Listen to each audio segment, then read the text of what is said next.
Smash Ultimate has become one of the most well-known crossover games throughout the gaming world, and it's no surprise, having a large variety of characters in the roster, from many fan favorites to those unexpected picks.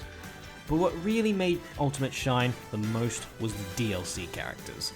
These newly added characters paved the way for more unique characters to join the roster with varying results.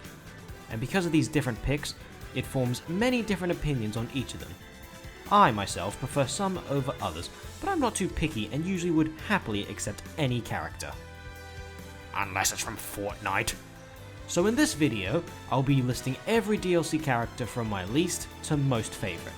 Now keep in mind, this is purely my opinion, and I'm basing this off of my personal attachment to the character and how they play in the game. With that being said, let's get on with the list.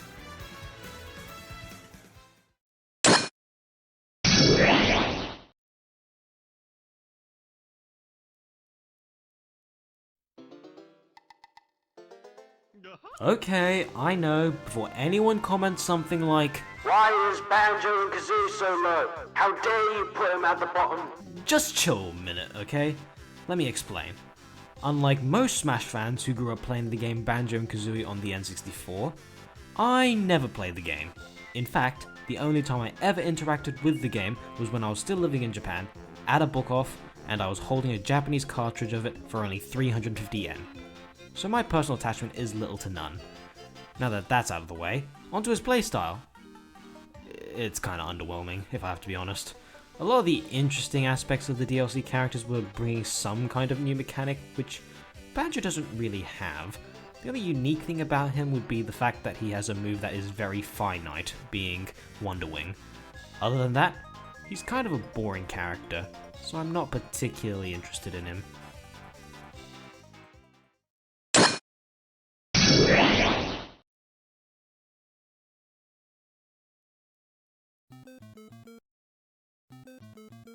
Piranha Plant, the character added because Masahiro Sakurai was very upset with the leakers.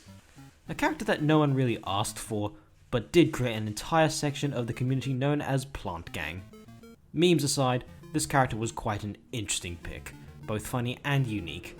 It's surprising how they made a standard enemy from Mario into an actual fighter, but I must confess, it's not overly interesting as one would expect in comparison to the others.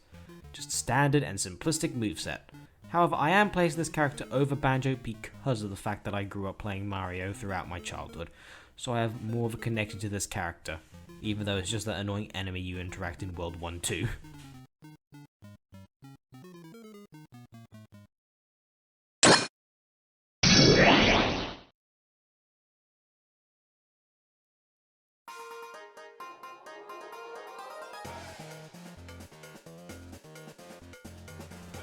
Now I'll be honest, I did want an ARMS character in Smash because I thought the game was fun to play at my friend's place. However, I prefer Ninjara over Min Min, but who am I to complain?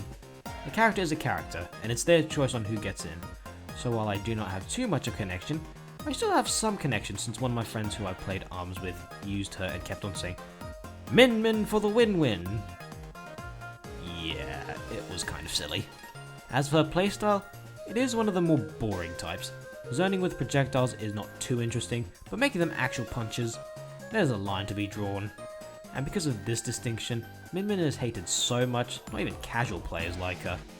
However, I do like the fact that you can change her arms with down special, and the fact that they use her original set of weapons is a nice touch. Very good.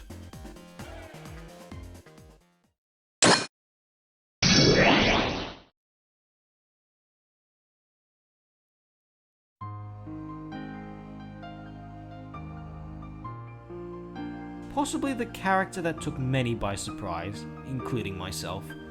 Especially considering the fact that I made tons of jokes about Sora not being in Smash due to Disney having an iron grasp on him.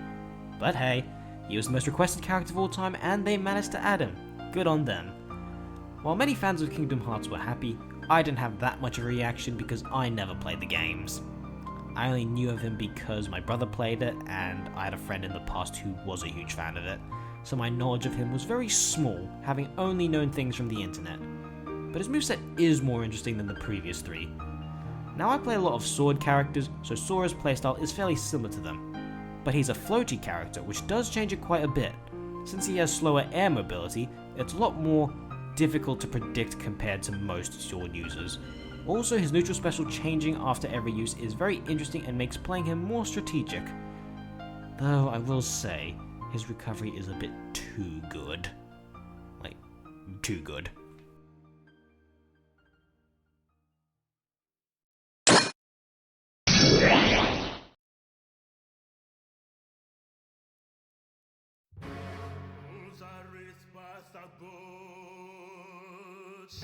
Now, unlike most people on the internet, I did not hate the fact that Byleth was added to the game.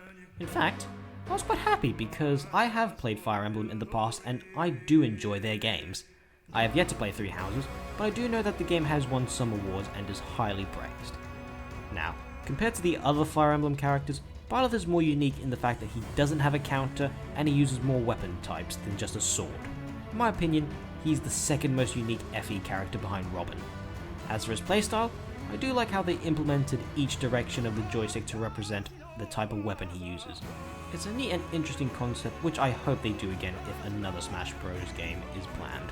And I do enjoy playing him every now and then. Even if I don't main him, I love using him whenever I get the chance to play around with friends from time to time. He's a good character to play as.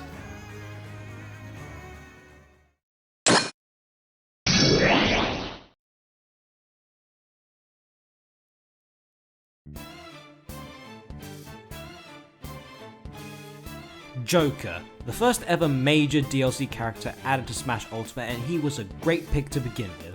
While I have not played much of Persona 5, he is a very interesting character from what one of my best friends told me. But from what knowledge I do have, I had the feeling that he was going to be a great character in-game. And when I did try him out, I was not disappointed one bit. He's very fast and flashy, makes all his moves look cool, and his unique mechanic in the form of Arsene really makes him shine. And while comeback mechanics are usually hated by many people in the community, at least they did a good job in this one. But I am not the best at playing Joker, so I wouldn't do well playing as him. But it is always fun to play him, even if it looks amateurish compared to most Joker players, like MK Leo.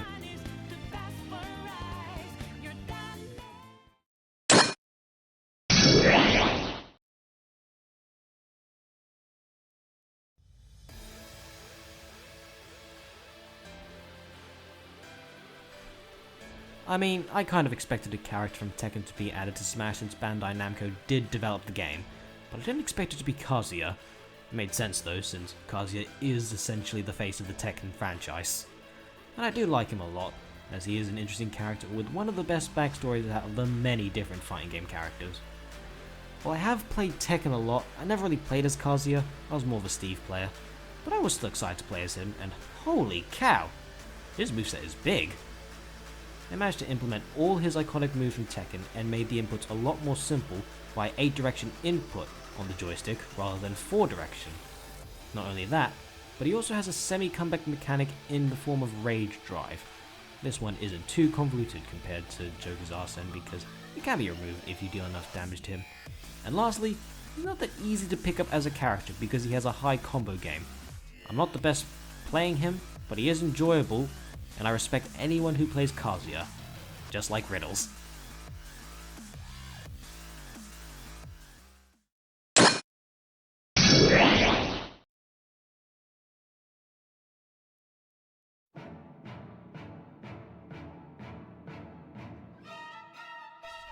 Like most people watching the Game Awards, I was also shocked and hyped when this character got announced, because I never expected to see Sephiroth in Smash after the small amount of content Square Enix gave to Ultimate. Goes to show that time does help change people. Anyway, out of all the villain characters added to Smash, Sephiroth has to be by far the best one. I loved playing the original Final Fantasy VII as a kid, and he makes a really powerful antagonist. Having powers comparable to a god, his backstory of being a super soldier experiment, and his awesome personality and villainous charm. An exceptional character. As for his playstyle, I wondered what they could utilize since he had a lot. Luckily my best friend predicted his moveset to a T, having long range in some of his moves with his sword, while also using his many materia powers creates a great mix in a character. And his one-winged angel form being activated in a pinch really adds depth to his character. My only complaint is, why on earth is he so light? Like, his weight value is the same as Kirby, and he's lighter than young Link. What is he made out of? Paper?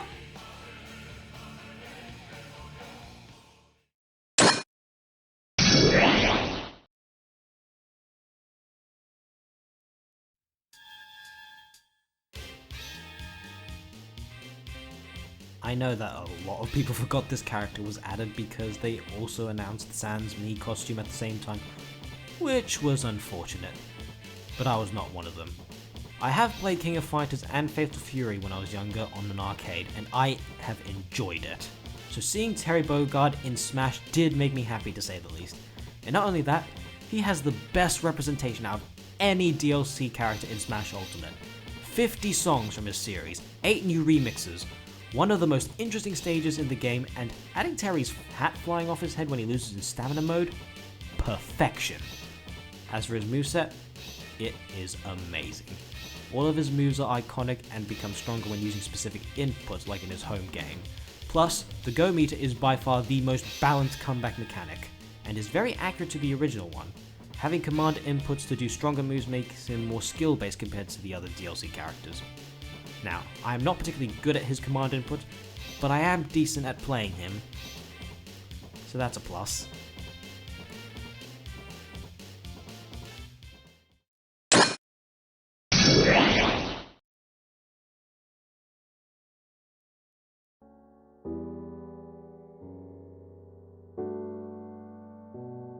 I will be real here. I was hoping for a weird, quirky character to be added to Smash because a lot of obvious picks were added, and Minecraft Steve is the closest to that ever happening in this case. Like most people, I have played Minecraft as it is the most popular game to this day, but seeing him in Smash really took me off guard. Not only is he the second Microsoft rep, he brought in a very new mechanic into the game, having him mine around the stage, craft new equipment, place blocks around, and using his resources for his moves. Props to Sakurai and the development team for making this character very well. I applaud them. I think out of all of the DLC characters, Steve is the most well known because of his game's impact. And there is no point in me explaining my connection with Steve. I've played Minecraft, I enjoy the game, not much for me to say. But I'm glad we have a character that is really out of the box.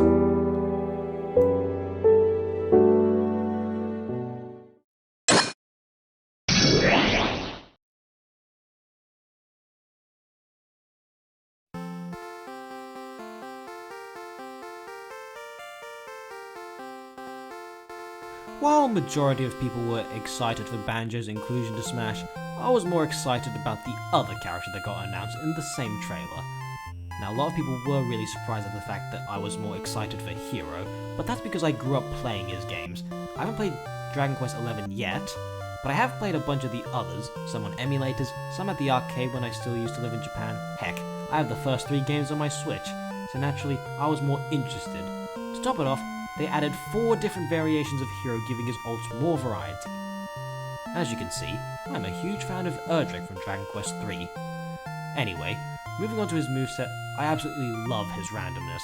I know a lot of people on the internet hated how RNG based his character was, with command selection giving him 4 random moves, his smash attacks having a 1 in 8 chance to do a critical hit, and Hocus Pocus having random effects.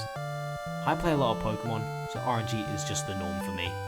And also, having the MP gauge for his magic-based attacks makes some of his moves more strategy-based, my kind of playstyle, and he would have been at the top of the list if it weren't for the next character.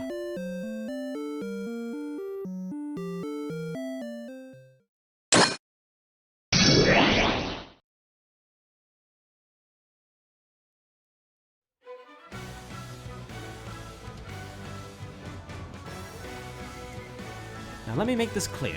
Pira and Mithra are not here because of specific reasons. I am not a simp.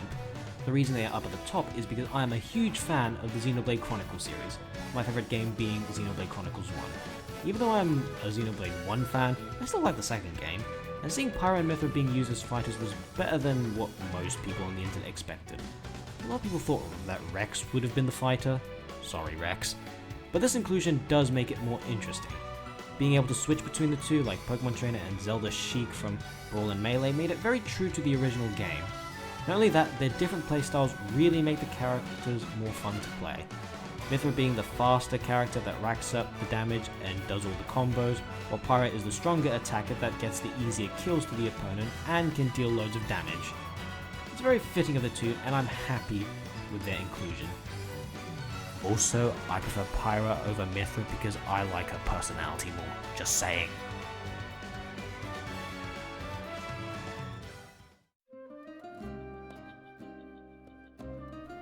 So that's my list. Let me know down below which DLC characters are your most and least favourite, and tell me your opinions as well. Thank you for watching, and I'll see you next time. Cheerio, everyone.